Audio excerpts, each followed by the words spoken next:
والدان ما بچه‌های ما ذهنش از صنف 9-10 خونسا میکنند که تو مسئولیت نداری، تو باید هنر را یاد نگیری، تو باید یگان صاحب متخصص خوب نشوی، تو بهترین مردکار میشی.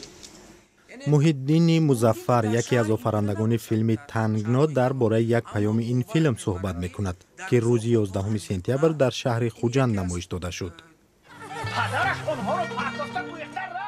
داستان فیلم سرنوشت فرزند یک مهاجر کاری است که پیوسته از اطرافیان طعنه و ملامت میشنود. پیش از نمایش هنرپیشگان و آفرندگان فیلم در نشست درباره عاقبت‌های بد مهاجرت صحبت کردند و گفتند فیلم یک وسیله خوبی برای تاثیر به افکار مردم است. باید به واسطه فیلم ها این روحیه به تاثیر کرد که مردم در خانه خودش ساختن یاد گیرد، در خانه خودش کشف کردن یاد گیرد، ذهنش خونسا نباشد. نقش اساسی رازیه همسر مهاجر کاری در روسیه را سوریا حکیمه و شاعره و روزنامه‌نگار اجرا کرده است.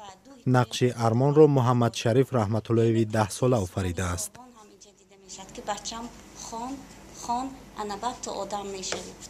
ارمان بچه مرد بود.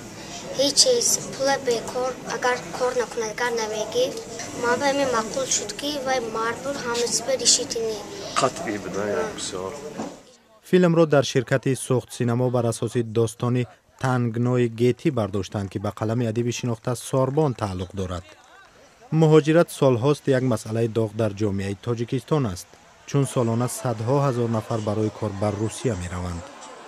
اگرچه پول زیادی به خانواده ها می فرستند، اما تعداد آنها هم کم نیست که همسر و فرزندانشان را در وطن کاملا فراموش کردند.